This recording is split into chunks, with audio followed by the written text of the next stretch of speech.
Uncle Proper je bali kose. Kale muganda wa je bali se. Kale se. Yo. Tukwaniriza ku Makula TV. Ya, Makula mwe bali kunonyako. Nenga kye kigenda mu maaso muganda wa.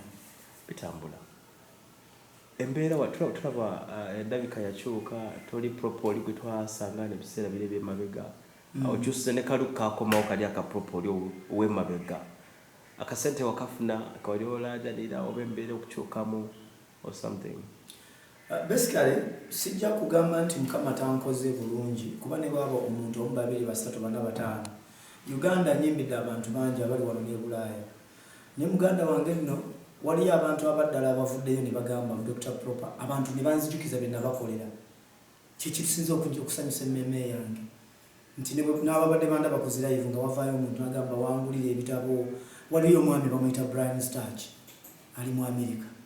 Yangami namusanga awo nga ku madaala wekibuye nga ali stranded yetaaga ebitabo n'embimugulira.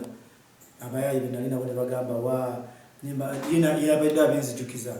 Nangamba nti ano gamba omwana singa abamuyaye teyandisaba ebitabo. Nenkwata sente n'enzimuwa. Omukulu oyo bambi naye nanfuukira ow'omugaso. Omukulu wa Brian Starch yavuddeyo yasooka ndi ku live awo bwe yandaba n'asanyuka naga Proper nkulabye wannyambako nga nange nkola ki ndi stressed nampa akakadde k'essente. Akakadde k'essente kwa Kampala omukyalo mulala tayagala mwogera kali mu America naye nanviirayo nanfuukira omukisa. Nimugamba actually yannyamba n'okugyayo ebintu bya office bino mututudde. Omukyala ali mu America wali Massachusetts Boston awo. Nangamba nti nakulabange wa Pastor Robert Kayanja naye obuziki nsobola kuyambako ntya. Ebintu bya office byali mu buwambe being nti nali natandika business y'okutunda amataka nga tosobola kutunda ttaka lyonna nga abantu bagenda kukola briefcase business nga tekikola. Kati ne frustration eyo nina abantu abayigiddewo si bangi by the way balubatu naye waliyo bangi abampeereza message abo sibabala. Muganda waffe tukuwagira nnyo tukwagala okusinga kyolowooza tomanyi kyoli gye tuli kagamba amaanyi ago geganyiga omutima gwa Proper. Ebyo ebigambo eby'omugaso ebikoze ki ebinviiriddeyo. Mukulu wa Brian Starch yavudde n'agamba yakukyali n'ennaku ezo yatugulidde embuzi wano ku office n'agamba embuzi njiguze era sente n'aziweereza. Omukulu y'omu okwosajjo n'agamba Dr. Proper muwadde iPhone egenda kujja.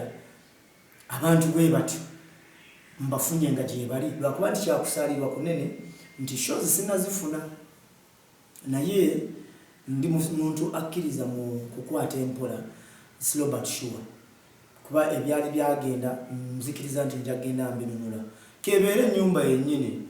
Omukulu yampa omukisa n'angamba nti ennyumba bwebanga ofunye sente ng'osobodde ozifuna okolanga ki ojjanga ne twogera kuba nange saagala kutwala kintu nga naawe ogenze toli mu mativu yadde wali wakivaamu naye nzikiriza nti one day nja kukikola. Abazadde bange baddamu ne bamiitinga taata muzeeyi wange yali yankyaya nga yakugamba tetuli bulungi muzeeyi taata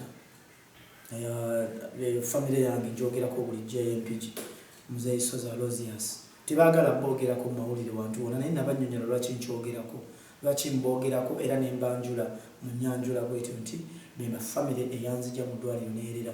Abantu abamu balowooza nti nno bwe nkyogera mbasisiimye.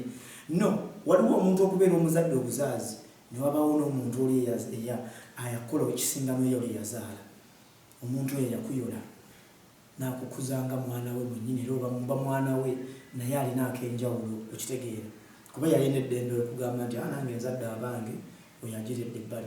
Yampita n'ansabira nangamba mutabani oyinza okubanga n'ebikusumbuwa lwakuba nti nze naawe tubadde twakyankalana waliwo ensonga ezaaliwo nga za famire nenfukamira taata nansabira ne maama era nagenda n'emikwano gyange waliwo mwannyinaze Keeza ne bbaawe bananyini Chomazoni bamperekera ne tutuukayo taata ne mwetondera ne tufumba ekyokulya ne tukirya nansabira ndowooza tewali kintu kisinga ekyo mukisa oguva ewaka birimu ku byenfunyemu. Twasembayo tukulaba otugamba olina ogenda kunoonya bazadde bo abakuzaala abaddala bennyini bo otuusewo ku nsonga eyo. Kakati bingi nti mbadde nkwasaganya bingi left and right nga ne sente tewali gamazima sente sirinawo sente zo saagala kwerimba kubanga omuntu yenna alina sente mba mulaga bye yakola oba byalinawo oba shoze yayimbye kyo nazo teziriiwo okitegeera nga bwogamba nti oyagala kubeerako mu kamera nga opafominga nina zenyimba nempitawo nenyimba nengenda naye just nkubiriza muba nkowoola bapromota bonna abali eyo bankonsideringe.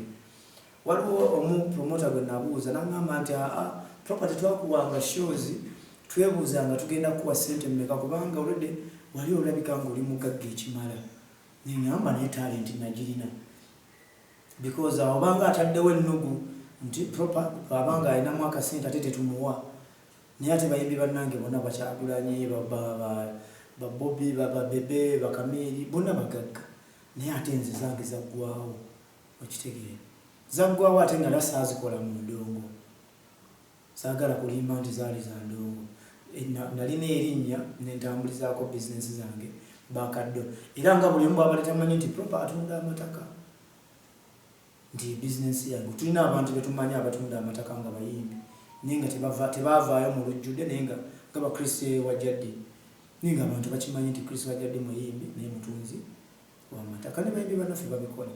So basically kyengezaako okuddako kati step eddako ekyantute empigi okunnyonnyola bamuzeeyi bange kubagamba nti bannaye ekyokubasaba nti ekyokwogera nti mwankuza si kyakubavoola naye mmwe mwennyini mmwe mulina okumbuulira wentandikira.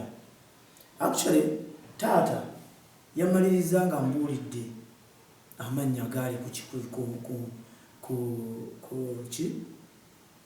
muno eri mu ddwaliro ekitovu e Masaka naŋŋamba maama yenna kyanzi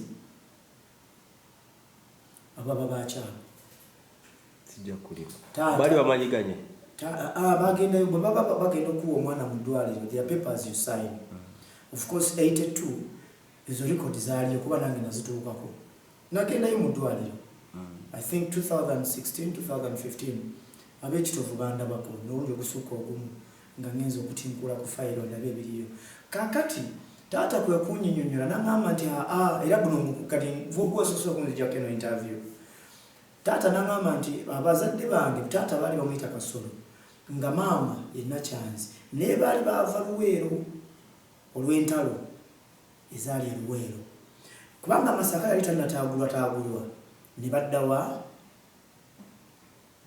ne baddukira e Masaka kati awo kisimanyi olwo mukulu yakwembozi mukulu taata mzee yalozi yasozi embozi yaginyumiza lwakuba nti nabadde sobola kuba papira kundi kuba likodinga kuba nabadde ngenze kwetonda n'ebirala naye nabadde nteekateeka emmeme yaabwe lwenzirayo tunyumyemu banzikirize n'okurekodinga nkole ki ndikodinge because bantu bakulu bakikola si kwemulisa bakikola nga tebalitaddeewo bombeera yonna nga bakuza mutabani waabwe naye nekyo yennyini gye njagala okuteekayo era mu bino byonna njagala kuteekayo show yandibadde saagala giyita charity naye ndi mu kutegeka embeera abantu bonna abalina omutima oba basobola okumanya famire eyo kye yankolera buli gwe nayimbirako n'asanyuka waliwo famire eyandera tebali bulungi bempulira nti ye time mu bukadde bwabwe bali mu 80s bakaddiye tebakyeyinza ne mutabani waabwe tatasobola balabirira kubanga siina shows njagala ntegekeyo ebivulo mbitambuze buli gwe nayimbirako oba nenkuyimbira omwana w'omwavu n'omunyumirwa oba kitegeera kyegamba awo olaganda watugambye ku kivulu ky'Ennambooli nga tuli ku mukolo gwa Lakawane Nabbosa ekivulu kino kyogerako ki ogenda kikola kigenda kubaayo oba just waisaawo bisakantu no music engeri gyapaddemu kati bagamba mbu ebitalina makulu bye bigenda maaso waliyo naffe abaagala ebirina amakulu era waliyo n'abaana baffe betukuzizza otherwise tetwandiweeredde baana twalibadde tubasindika mu masaji pala bayige emirimu naye kubanga tubaweerera twalibadde tubagamba nti mugende mukole emirimu emikyafu egiri eyo no we are grooming abaana baffe okubategekera ensi ey'omulembe eddako kati nze ndi omu ku abo abagenda osigala nga nnyimba positive music oyo era nzikiriza nti mu positive music yadde waliwo ayagala ebyekisiru bye bw'ogenda mu night club n'onywa n'ogangayira si gy'osula ne bw'oba osuze era babawose bagamba ddeewuwo waliwo time eyo ngoze ewaka awo ng'oyo music tosobola muzannyira mu baana bo oba nazaalawo ng'atudde n'otugamba mu kaselection ko keeko kogenda obbakubira abagenyi abali mu ddiiro lyo musobola okakubira mu pate nga dijja akakuba naye waliwo embeera bwebanga ya nsonga sho ngenda kugikola nnaku z'omwezi nga 6 5 6 7 naku 3 naku 3 enamboole 6 7 8 yes naku 3 si Namboole wokka ngenda kutambuza concerts ez'enjawulo abo banzikiririzaamu abakkiriza ne album gye ngenda droppinga tesukka naku zino kubanga nina tiimu eri mu kunnyambako here and there okulaba nga tukola professional work kyekikutuma ogende Namboole okola show tulaba ngewanene n'abangi